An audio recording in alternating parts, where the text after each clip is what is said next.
Okay, so 3.1, in 3.1, we talked about what? We talked about the scatter plots and correlation. We talked about the R, the correlation, right? All right, R, what are some things you know about R? The correlation is between -1 and 1, has no units. You can transpose the explanatory variable and the response variable, and it will still say the same. So these are kind of things that we talked about, right? So now in 3.2, we're going to talk about the least square regression. Okay, so we're going to do a regression, just as we did before, right? We're going to try to fit. So in the scatter plot, we're going to have a scatter plot, and then we're going to go ahead and draw a line of best fit. All right. Right, so let's go ahead and talk about that. So we're going to go and talk about the regression line on page 176. There's a green box in the middle. A regression line is a line that describes how a response variable y changes as an explanatory variable x changes. Regression lines are expressed in the form of y hat is equal to b naught plus b1x. Okay, where y hat is the predicted value for y for a given value of x. So let's go ahead and look at the example underneath there, the example of the trucks, right? So this is an F-150 Super Crew 4x4 truck. And depending on the number of miles are driven, it has the value or the expected value of that used truck. Okay, so and there are how many trucks are there here? 16. There are 16 of them, and we did a scatter plot, and we found that we had the scatter plot that is on the top of page 177, where it has a scatter plot, and it looks like this. Okay, so obviously this makes sense because as the explanatory variable x moves on over here, the response variable, which is how much the truck is worth, is going to go down. It should go down, right? It should go down like this, right? So we have that line there, and we call this the regression line. The regression line here is y hat is equal to b naught plus b1x. So if we think of in algebra, where is b naught going to be? B naught is going to be up here where it meets right here. This here is going to be b naught, otherwise known as what is this called in algebra? Y-intercept. The y-intercept. So this is the y-intercept, b naught. It is the value. So if you think about this in the context of the problem, this is the original value where the truck had while it was sitting on the lot and was not bought when it was brand new, right? Because there's 0 miles driven here. That's why it's at the y-intercept. So there's 0 miles driven. So this is where the value starts, and it starts to it decreases away. Okay. What is B1? What is B1 called? This is called the slope, correct? This is the slope. Right, the B1 has a slope. It is the how quickly or not so quickly, at what rate does the value decrease, and that's what that's going to determine, right? So let's think about this y hat thing. So y hat thing. So let's go ahead and let's kind of look at this guy right here.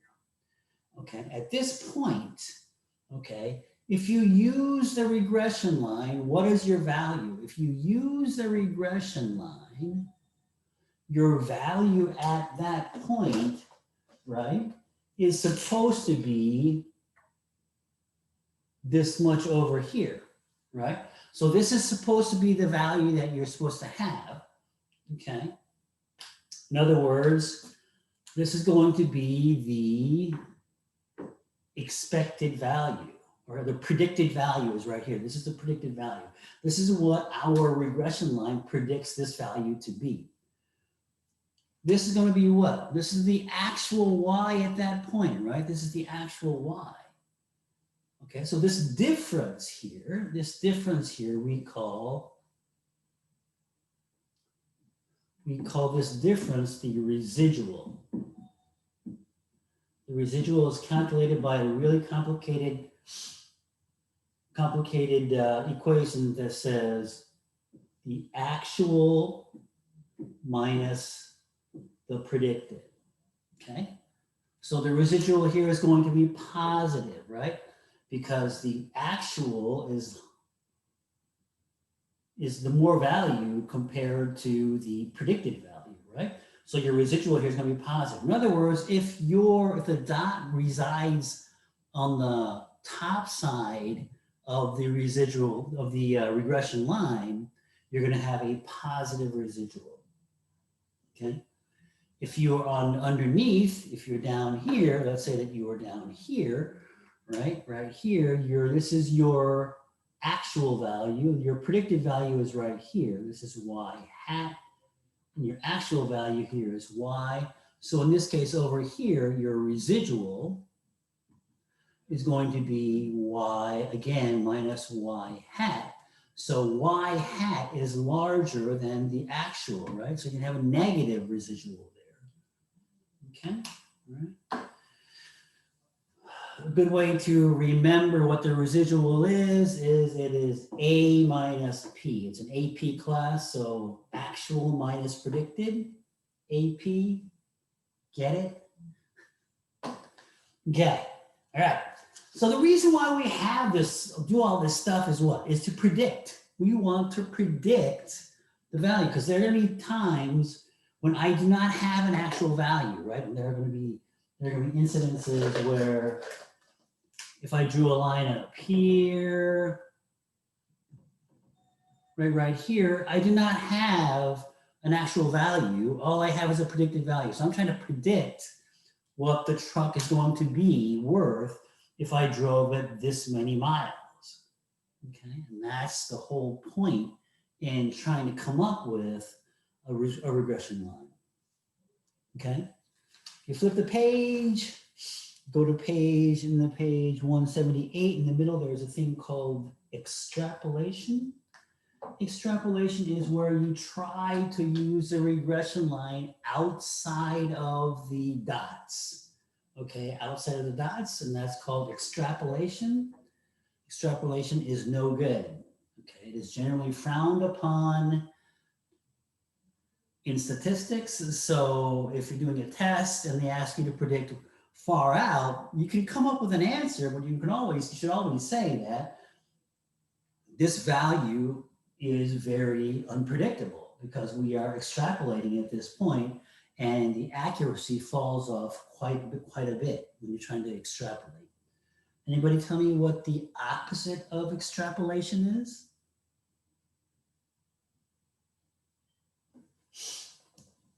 The opposite of extrapolation is interpolation, and that's when you use it properly and you are between your data points.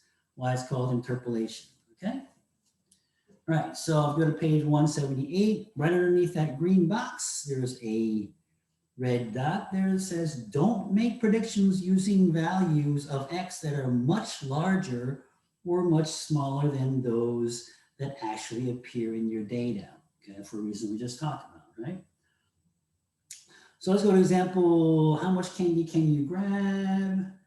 The scatter plot below shows the handspan in centimeters and number of Star Wars candies grabbed by each student when Mr. Tyson's class did the candy grab activity. The regression line, blah, blah, blah, has been added to the scatter plot. Okay, so there's a scatter plot right there. Now, so what can you say? So A, we'll say A, Andres has a handspan of 22 centimeters. Predict the number of Star Wars candy that he can grab. You would just plug in 22 into that equation, right? Where it says X, you would go ahead and put the 22 in, plug it in. And if you do that, you would get 32.46. B, Mr. Tyson's young daughter, Michaela, has a handspan of 12 centimeters. Predict the number of starbursts, blah, blah, blah, she can grab. You would put the 12 in and you would get 4.16. Okay? This would be a classic example of extrapolation, because if you look at the 12, it is way outside of our data points, right? C, how confident are you in each of these predictions? So on A, you are very confident because you are interpolating. B, you are not confident because you're extrapolating, correct? Okay. So then move on to residuals. So I already explained the residuals for you on the bottom of page 179. There's a green box, which shows you that the residual is the actual minus the y hat, which is the predicted. Okay. We talked about the dots above the line are always going to have a positive residual. The ones below are going to have a negative residual. Okay, let's go to example on page 180. Can you grab more than expected? Calculating and interpreting the residual. Here again, the scale plot shows that blah, blah, blah, we did that. Find and interpret the residual for Andres, who has a handspan of 22. Okay, if you look at the 22, okay, he actually grabbed the 36. So we actually did a prediction. The prediction that we did earlier in the early example said that he was going to get 32.46. So that would have been the y hat, right? So the y hat here, so where we have the residual is equal to y actual minus y hat, where the predicted was 32.46. But the actual, if you look at it, he actually grabbed the 36. Okay, so since he actually grabbed 36, the residual is going to be 3.54. Okay?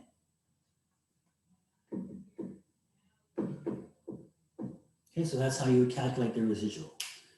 Okay? So now let's look at interpreting the regression line on page 181. There's a green box there. Okay, so we already talked about B naught as being the y-intercept, right? We said that was a y-intercept. Okay, we're good with that. Okay, now B1 is the slope. Now listen carefully how it is defined for you. The slope, okay, is the amount by which the predicted value of y, the response variable, changes when x increases by 1 unit, when the explanatory value increases 1 unit. So you're going to define the slope as in when 1 unit, if I go from here 1 unit in x, what's going to happen to y? So y is going to go down, so it's going to be a negative slope here, right? Okay, so that's why B1 is going to be negative here, okay? Now, this question comes up on the AP test quite frequently to interpret the slope of a residual line, okay?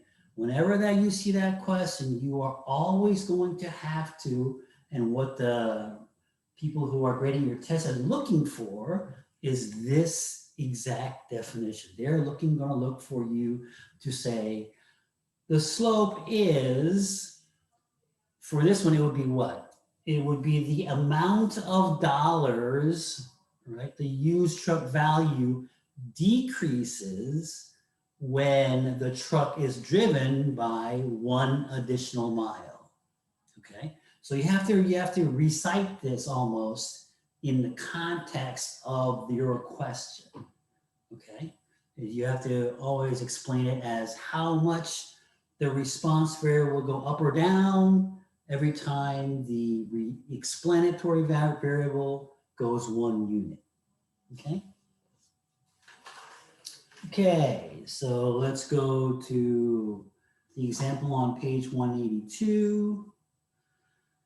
Grabbing more candy, the scatter plot, it was y hat was equal to negative 29.8 plus 2.83x A, interpret the slope of the regression line, okay? The slope of the regression line. So it would be the additional number of candies that you can grab when the handspan is increased by 1 inch, is it? Is it 1 inch? Yeah, 1 inch. No, 1 centimeter. I'm sorry, 1 centimeter. Okay. Right. B, does the value of the y-intercept have meaning in this context? Interpret the y-intercept. If not, explain why. The y-intercept does not have meaning in this one because there is no such thing as a handspan of 0. Okay. All right. Okay. So we're good. We're done for the first part.